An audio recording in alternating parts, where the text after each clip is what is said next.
17వ అధ్యాయము. నా ప్రాణము సమసిపోయెను, నా దినములు తీరెను, సమాధి నా నిమిత్తము సిద్ధమై ఉన్నది. ఎగతాళి చేయువారు నా యొద్ద చేరియున్నారు, వారు పుట్టించు వివాదములు నా కన్నులకెదురుగానున్నవి. ఏర్పాటు చేయుము, దయచేసి నా నిమిత్తము నీ అంతట నీవే పూటపడుము. మరి ఎవడు నా నిమిత్తము పూటపడును? నీవు వారి హృదయమునకు జ్ఞానము మరుగు చేసితివి, కావున నీవు వారిని హెచ్చింపవు. ఎవడు తన స్నేహితులను దోపుసొమ్ముగా ఇచ్చునో వాని పిల్లల కన్నులు క్షీణించును. ఆయన నన్ను జనులలో సామెతకాస్పదముగా చేసియున్నాడు. నలుగురు నా ముఖము మీద ఉమ్మివేయుదురు. నా కనుదృష్టి దుఃఖము చేత మందమాయెను, నా అవయవములన్నీయు నీడవలే ఆయెను. యథార్థవంతులు దీనిని చూచి ఆశ్చర్యపడుదురు, నిర్దోషులు భక్తిహీనుల స్థితి చూచి కలవరపడుదురు. అయితే నీతిమంతులు తమ మార్గమును విడువక ప్రవర్తించుదురు, నిరపరాధులు అంతకంతకు బలమునొందుదురు.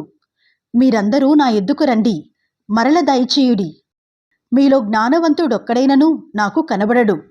నా దినములు గతించెను, నా యోచన నిరర్ధకమాయెను, నా హృదయవాంఛ భంగమాయెను. రాత్రి పగలనియు చీకటి కమ్ముటయే వెలుగనియు వారు వాదించుచున్నారు. ఆశ ఏదైనా నాకుండినేడలా పాతాళము నాకు ఇల్లు అను ఆశయే. చీకటిలో నా పక్కపరుచుకొనుచున్నాను. నీవు నాకు తండ్రివని గోతితోనూ, నీవు నాకు తల్లివని చెల్లివని పురుగుతోనూ నేను మనవి చేయుచున్నాను. నాకు నిరీక్షణాధారమేది? నా నిరీక్షణ ఎవనికి కనబడును? ధూళిలో విశ్రాంతి దొరకగా అది పాతాళపు అడ్డుకమ్మల యొద్దకు దిగుచున్నది. 18వ అధ్యాయము. అప్పుడు షూహీడైన బిల్దదు ఇలాగు ప్రత్యుత్తరమిచ్చెను. మాటలలో చిక్కుపరచుటకై మీరెంతసేపు వెదుకుదురు? మీరు ఆలోచన చేసి ముగించినడలా మేము మాటలాడెదము. మీ దృష్టికి మృగములుగాను మూడులుగాను మేమెంచబడుటయేలా?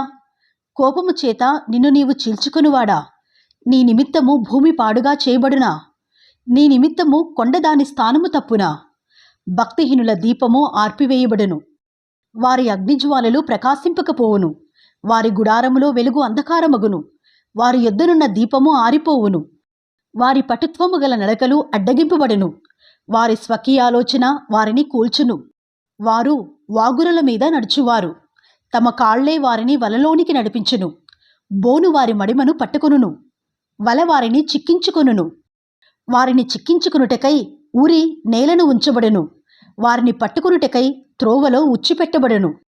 నలుదిక్కుల భీకరమైనవి వారికి భయము కలుగజేయును, భయములు వారిని వెంటాడి తరుమును. వారి బలము క్షీణించిపోవును, వారిని కూల్చుటకు ఆపద కాచియుండును. అది వారి దేహ అవయవములను భక్షించును, మరణజ్యేష్ఠుడు వారి అవయవములను భక్షించును. వారి ఆశ్రయమైన వారి గుడారములో నుండి పెరికివేయబడుదురు. వారు భీకరుడగు రాజునొద్దకు కొనిపోబడుదురు. వారికి అన్యులైన వారు వారి గుడారంలో నివాసము చేయుదురు. వారి నివాస స్థలము మీద గంధకము చల్లబడును. క్రింద వారి వేళ్ళు ఎండిపోవును, పైన వారి కొమ్మలు నరకబడును. భూమి మీద ఎవరునూ వారిని జ్ఞాపకము చేసుకునరు. మైదానమందు ఎక్కడనూ వారిని ఎరిగిన వారు ఉండరు. జనులు వారిని వెలుగులో నుండి చీకటిలోనికి తోలుదురు, భూలోకములో నుండి వారిని తరుముదురు. వారి ప్రజలలో వారికి పుత్రులైనను పౌత్రులైనను ఉండరు. వారు నివసించిన స్థలములో తప్పించుకునే వాడు ఒకడైనను ఉండడు. తర్వాత వచ్చిన వారు వారి మీద పడిన శిక్షను చూచి విస్మయమొందుదురు. పూర్వముండిన వారు దానిని చూచి దిగులు పడుదురు. నిశ్చయముగా భక్తిహీనుల నివాసములకు ఇట్టి గతి పట్టును. దేవుని ఎరుగని వారి స్థలము ఇట్టిది. 19వ అధ్యాయము.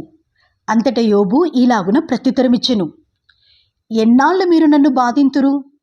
ఎన్నాళ్ళు మాటల చేత నన్ను నలుగుగొట్టుదురు? 10 మారులు మీరు నన్ను నిందించితిరి, సిగ్గులేక మీరు నన్ను బాధించెదరు. నేను తప్పు చేసినడలా నా తప్పు నా మీదకే వచ్చును గదా. మిమ్మును మీరు నా మీద హెచ్చించుకుందురా? నా నేరము నా మీద మీరు మోపుదురా? అలాగైతే దేవుడు నాకు అన్యాయము చేసిననియు తన వలలో నన్ను చిక్కించుకుననియు మీరు తెలుసుకునుడి. నా మీద బలాత్కారము జరుగుచున్నదని నేను మొరపెట్టుచున్నాను గాని నా మొర్ర అంగీకరింపబడదు. సహాయము నిమిత్తము నేను మొరలిడుచున్నాను గాని న్యాయము దొరకదు. నేను దాటలేకుండా ఆయన నా మార్గమునకు కంచివేసియున్నాడు, నా త్రోవలను చీకటి చేసియున్నాడు. ఆయన నా ఘనతను కొట్టివేసియున్నాడు, తల మీద నుండి నా కిరీటమును తీసివేసియున్నాడు. నలుదిశలు ఆయన నన్ను విరగగొట్టగా నేను నాశనమైపోతిని. ఒకడు చెట్టును పెళ్లగించినట్లు ఆయన నా నిరీక్షణాధారమును పెళ్లగించెను. ఆయన నా మీద తన కోపమును రగులబెట్టెను. నన్ను తన శత్రువులలో ఒకనిగా ఎంచెను. ఆయన సైనికులు ఏకముగా కూడివచ్చిరి. వారు నా మీద ముట్టడి దెబ్బలు వేసిరి. నా గుడారము చుట్టూ దిగిరి. ఆయన నా సోదర జనమును నాకు దూరము చేసి ఉన్నాడు. నా నెలవరులు నాకు కేవలము అన్యులైరి. నా బంధువులు నా ఎద్దుకు రాకయున్నారు. నా ప్రాణ స్నేహితులు నన్ను మరచిపోయి ఉన్నారు. నా ఇంటి దాసాదాసి జనులు నన్ను అన్యునిగా ఎంచెదరు. నేను వారి దృష్టికి పరదేశినై ఉన్నాను. నేను నా పనివాని పిలువగా వాడేమి పలకకుండానున్నాడు. నేను వాని బతిమాలవలసి వచ్చెను. నా ఊపిరి నా భార్యకు అసహ్యము. నేను కనిన కుమారులకు నా వాసన అసహ్యము. చిన్నపిల్లలు సహా నన్ను తృణీకరించెదరు. నేను లేచుట చూచినడెలా బాలురు నా మీద దూషణలు పలికెదరు. నా ప్రాణ స్నేహితులకందరికీ నేను అసహ్యుడనైతిని. నేను ప్రేమించిన వారు నా మీద తిరుగుబడి ఉన్నారు. నా ఎముకలు నా చర్మముతోనూ నా మాంసముతోనూ అంటుకుని ఉన్నవి. దంతముల అస్థి చర్మము మాత్రము నాకు మిగిలింపబడి ఉన్నది. దేవుని హస్తము నన్ను మొత్తియున్నది. నా మీద జాలిపడుడి. నా స్నేహితులారా, నా మీద జాలిపడుడి. నా శరీర మాంసము పోవుట చాలుననుకొనక దేవుడు నన్ను తరుమునట్లుగా మీరేలా నన్ను తరుముదురు? నా మాటలు వ్రాయబడవలనని నేనెంతో కోరుచున్నాను. అవి గ్రంథములో వ్రాయబడవలనని నేనెంతో కోరుచున్నాను. అవి ఇనుప పోగరతో బండ మీద చెక్కబడి సీసముతో నింపబడి నిత్యము నిలువవలనని నేనెంతో కోరుచున్నాను. అయితే నా విమోచకుడు సజీవుడనియు తరువాత ఆయన భూమి మీద నిలుచుననియు నేను ఎరుగుదును. ఈలాగూ నా చర్మము చీకిపోయిన తరువాత శరీరముతో నేను దేవుని చూచెదను. నా మట్టుకు నేనే చూచెదను, మరి ఎవరునూ కాదు. నేనే కన్నులారా ఆయనను చూచెదను. నాలో నా అంతరింద్రియములు కృషించియున్నవి. జరిగిన దాని కారణము నాలోనే ఉన్నదనుకొని మేము వారిని ఎట్లు తరిమెదమా అని ఆలోచించినేడెలా మీరు ఖడ్గమునకు భయపడుడి. తీర్పు కలుగునని మీరు తెలుసుకున్నట్లు ఉగ్రతకు తగిన దోషములకు శిక్ష నియమింపబడును. 20వ అధ్యాయము. అప్పుడు నయమాతీయుడైన జోఫరు ఈలాగున ప్రత్యుత్తరమిచ్చెను. అలాగున నీవు చెప్పినందుకు నా యందలి ఆతురత తగిన ప్రత్యుత్తరము సిద్ధపరిచియున్నది. నాకు అవమానము కలుగజేయు నిందను నేను విన్నందుకు నా మనోవివేకము తగిన ప్రత్యుత్తరము సిద్ధపరిచియున్నది. దుష్టులకు విజయము కొద్ది కాలముండును, భక్తిహీనులకు సంతోషము ఒక నిమిషమాత్రముండును. ఆది నుండి నరులు భూమి మీద నుంచబడిన కాలము మొదలుకొని ఈలాగు జరుగుచున్నదని నీకు తెలియదా? వారి ఘనత ఆకాశమంత ఎత్తుగా పెరిగినను, మేఘములంత ఎత్తుగా వారు తలలెత్తినను, తమ మలము నశించు రీతిగా వారెన్నటికి నుండకుండా నశించుదురు. వారిని చూచిన వారు వారేమైరని అడుగుదురు. కల ఎగిసిపోవునట్లు వారు గతించి కనబడకపోవుదురు. రాత్రి స్వప్నము దాటిపోవునట్లు వారు తరిమివేయబడుదురు. వారిని చూచిన కన్ను ఇకను వారిని చూడదు. వారి స్థలమున వారు మరి ఎప్పుడునూ కనబడరు. వారి సంతతి వారు దరిద్రుల దయను వెతకదురు. వారి చేతులు వారి ఆస్తిని తిరిగి అప్పగించును. వారి ఎముకలలో యవన బలము నిండిండును గాని అదియు వారితో కూడా మంటిలో పండుకును. చెడుతనము వారి నోటికి తీయగా నుండెను. వారి నాలుక క్రింద దాని దాచిపెట్టెదరు. దాని పోనీయక భద్రము చేసుకునిరి, నోట దాని నుంచుకునిరి. అయినను వారి కడుపులో వారి ఆహారము పులిసిపోవును. అది వారి లోపట నాగుపాముల విషమగును. వారు ధనమును మృంగివేసిరి గాని ఇప్పుడు దానిని మరలా కక్కివేయుదురు. వారి కడుపులో నుండి దేవుడు దాని కక్కించును. వారు కట్లపాముల విషమును పీల్చుదురు.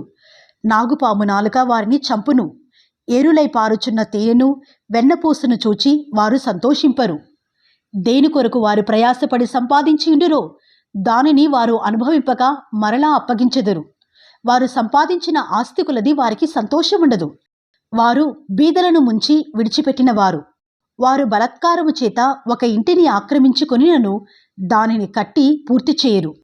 వారు ఎడతెగక ఆశించినవారు తమ ఇష్ట వస్తువులలో ఒకదాని చేతనైనను తమ్మును తాము రక్షించుకొనజాలరు. వారు మృంగివేయనిది ఒకటియూ లేదు గనుక వారి క్షేమస్థితి నిలువదు. వారికి సంపాద్యము పూర్ణముగా కలిగిన సమయమున వారు ఇబ్బంది పడుదురు.